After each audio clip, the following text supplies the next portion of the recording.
Hello and welcome to BNTV, the fourth episode in our weekly show where we talk about all things boxing. This time we'll look at the weekend's action just gone by. It included Roy Jones, Scott Harrison, Paul Appleby had a really tough fight, and Cornelius Bundrage over in the USA. We'll also look ahead to a great weekend of action which has got Kell Brook in a fantastic Sheffield show. We'll look at the news and we'll look at some of the things in the magazine as well. Joining me, Matt Christie, this week is Daniel Herbert, the managing editor, and the editor, Tris Dixon.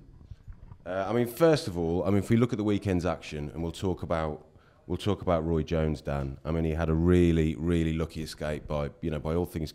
Everybody who's seen it thought that Pavel Galzewski was his name, unbeaten Pole. He'd only stopped 4 opponents. He dropped Jones along the way.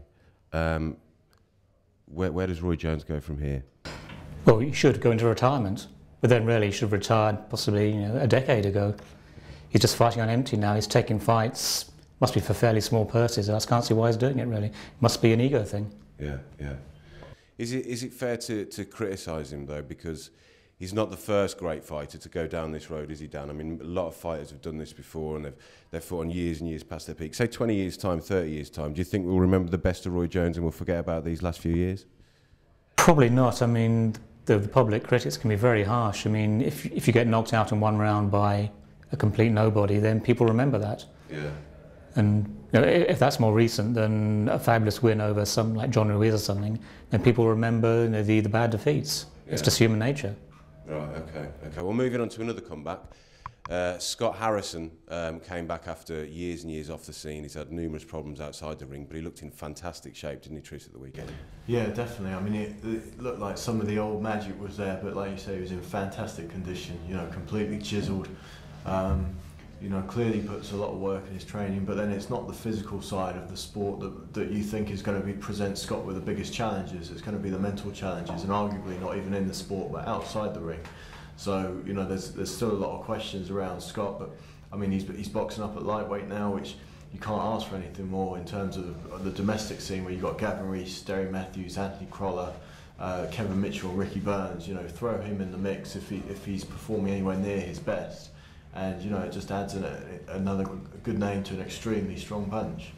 Dan, do you think he's got any chance of competing with those guys? Do you think he'd get back up to that level? It's still fairly early days in his comeback. He's only had one fight against a relatively untested and young Hungarian. He's only 18, I think. So it's hard to make a definitive judgment off that, but certainly if they can get him a few wins, then you could go in for a Mitchell or Burns. It would be a huge selling fight. So I think he'll be matched fairly gently in the next 2 or 3 fights just to see what he has left. Moving on from that, there was Paul Appleby, who's turned into something of a warrior. Really wears his heart in his gloves every time he gets in the ring. And he was taken to hospital after he lost to John Simpson, and another tough nut. But it's on the back of wars with the likes of Josie Flaria, Liam Walsh. He had a tough fight with Stephen Ormond, which he won. Dan, what do you think he should do now? He's only 24, remember, as well. Well, I think he's already announced he's going to move up to lightweight. So clearly he had massive problems making super featherweight 904 for this fight. So moving up is the first thing he should do. Also, he needs a rest for a few months. He may not fight again this year now. If after a really gruelling fight on the back of previous gruelling fights, sometimes the best thing to do is just take a few months out, allow your body to grow naturally, then come back into training and aim for 9 stone 9, which is the next thing. Yeah, how much does it take out of your body at that young age, Tris? Yeah, it takes a lot. Especially to be involved in really physical fights like that, but because Paul's always looked very young. He's always had boyish looks and a boyish physique. And I remember Mickey Ward around this time of his career. I think he had a break of a couple of years, and it wouldn't surprise. Something like that could really benefit Paul.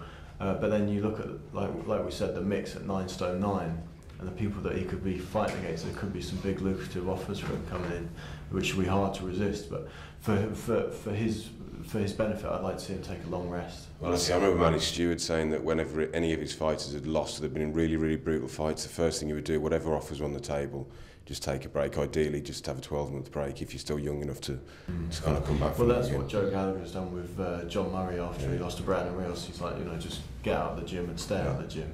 And I think John's only just coming back into the gym now, which is after 7 months. So I think you're right. You do need a long break, but I mean, Paul's had some tough fights. You know, the first fight with John Simpson was tough, as the ones you mentioned, Larry and Appleby.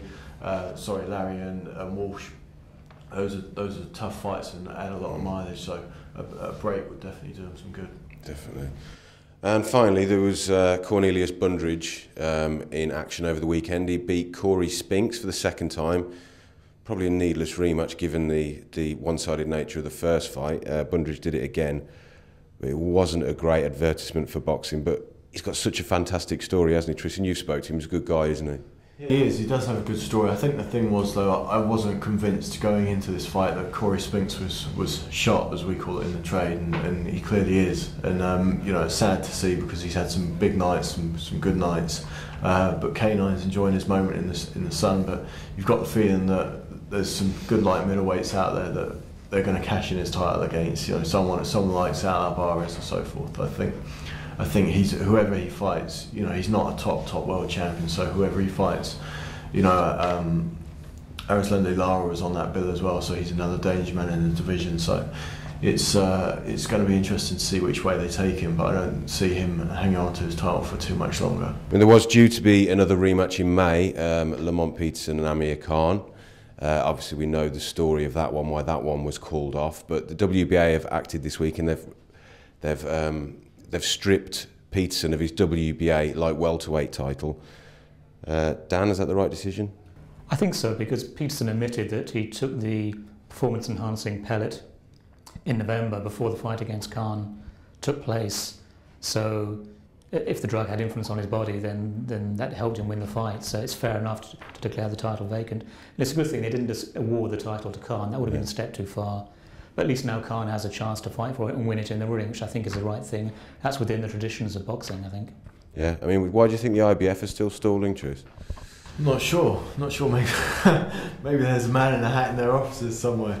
I'm not sure, to be honest. It wouldn't surprise me if they followed suit. I think, like Dan said, it's the sensible course of action to take, to be honest. I mean, and that's, you know, Peterson was found to have taken the pellet, and he's admitted to taking the testosterone pellet before the fight. So, you know, whether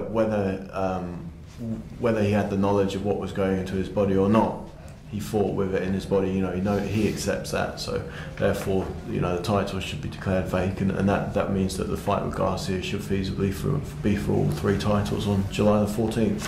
That brings us to the end of the first part of BNTV. Go to boxingnewsonline.net/apps to download the latest issues and old issues of boxing news.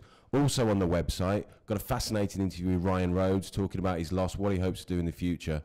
And also there's the podcast, which we did last week, hopefully the first of many.